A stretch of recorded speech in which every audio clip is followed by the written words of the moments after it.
थोड़ी सी बात कर लेते हैं। याद रहे क्वेश्चन नंबर 4 एक एनालिटिकल एनालाइजिंग टाइप क्वेश्चन होता है, इवैल्यूएशन। तो इसमें आप खुद कोशिश करें ताकि आप लोग की खुद प्रैक्टिस हो जाए ना। तो यहाँ मैं तो सिर्फ हिंट्स दे देता हूँ कि इस क्वेश्चन में आप लोगों ने क्या करना है, ठीक है। एनालिसिस वाला, baking powder is use to make cake rise. याद रहे जो बेकिंग पाउडर होता है उसका फार्मूला हमारे पास है Na2CO3 सॉरी NaHCO3।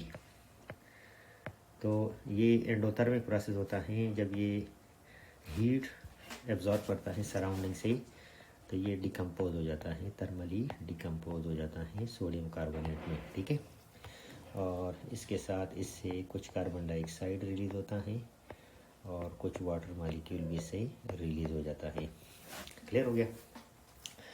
तो कार्बन डाइऑक्साइड के जाने से बेकिंग पाउडर का मेस भी कम हो जाता है और मतलब है कि इसकी जो एफिशिएंसी है ना, अब जो इसको हम ब्रेड में डाल लेते हैं तो जब इसको ब्रेड को हम गर्म करते हैं पकाने के लिए तो वो थोड़ा सा फूल जाता है ना, स्वॉल हो जाता है। तो ये कार्बन डाइऑक्साइड गैस उससे निकल जाता है। मतलब सपोज़ ये एक ब्रेड है और इस ब्रेड में हमने ये सोडियम बाइकार्बोनेट डाला है। तो जब इस ब्रेड को हम हीट करते हैं, गर्म करते हैं, तो ये बेकिंग पाउडर इसमें डिकम्पोज हो जाता है। तो कार्बन डाइऑक्साइड गैस जब निकलता है तो इससे ब्रेड का वॉल्यूम बढ़ जाता है। इसी वजह से ब्रेड आपको फिर थोड़ा सा बड़ा दिखाई देता है। तो ये इस कार्बन डाइऑक्साइड गैस की वजह से इसके वॉल्यूम इंक्रीज़ हो जाता है, ठीक है। अच्छा, तो नेक्स्ट है कि the baking powder is use to make cake rise. Okay, cake क्यों राइस हो जाता है? क्योंकि कार्बन डाइऑक्साइड जब निकलेगा तो कार्बन डाइऑक्साइड अपने साथ पूरा केक को बढ़ा दे, वॉल्यूम बढ़ा देता है, एक्सपेंड कर देता है। When water is added to the baking powder carbon dioxide gas is released. इस तरह पानी इसमें मिल जाए या इसको हम हीट करें तो इससे कार्बन डाइऑक्साइड गैस निकल जाता है।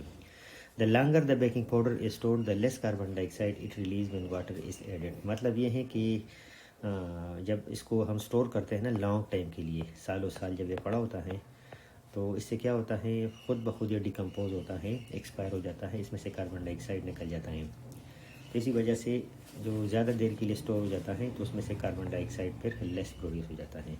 जो फ्रेश होता है हमारे पास सोडियम बाइकार्बोनेट तो वो आपको मोर कार्बन डाइऑक्साइड देता है, ठीक है।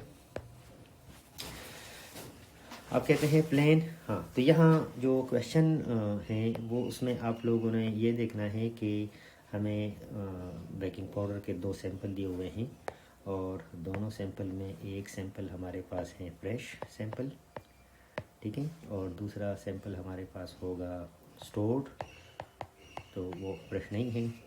तो ज़ाहिर है जो फ्रेश होगा वो उसमें लिटिल डिकम्पोजिशन हुआ होगा क्योंकि ये ख़ुद ब खुद टूट जाता है ना।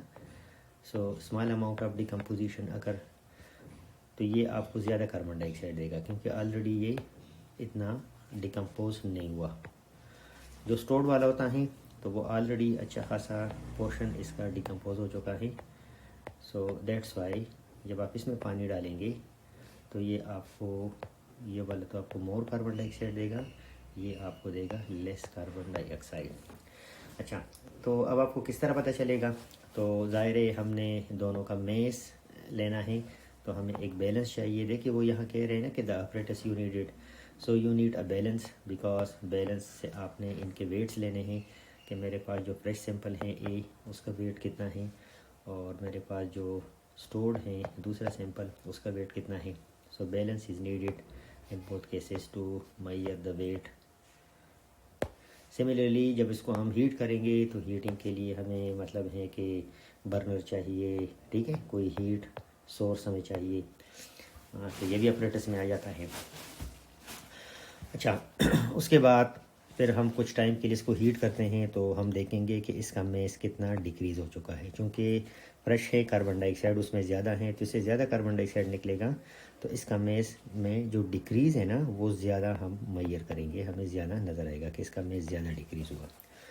स्टोर्ड वाले में से ऑलरेडी कार्बन डाइऑक्साइड जा चुका है तो इस वजह से वो आपको लेस कार्बन डाइऑक्साइड देगा। तो यहाँ जो डिक्रीज़ इन मेस आ रहा है वो लेस डिक्रीज़ आएगा।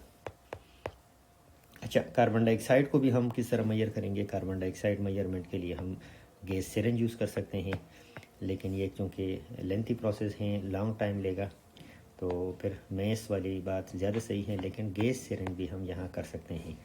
अच्छा, यहाँ कार्बन डाइऑक्साइड डिटेक्शन की ज़रूरत नहीं है कि जी हम लाइम वाटर यूज़ करेंगे। सो लाइम वाटर यूज़ कर भी सकते हैं। वो फिर ये होगा कि जो ज़्यादा अब सपोज़ जो फ्रेश ए सैंपल हैं उसका कार्बन डाइऑक्साइड ज़्यादा मिल्की अपीयरेंस प्रोड्यूस करेगा, मोर मिल्की अपीयरेंस, इसका मतलब है कि ज़्यादा कार्बन डाइऑक्साइड चला गया है।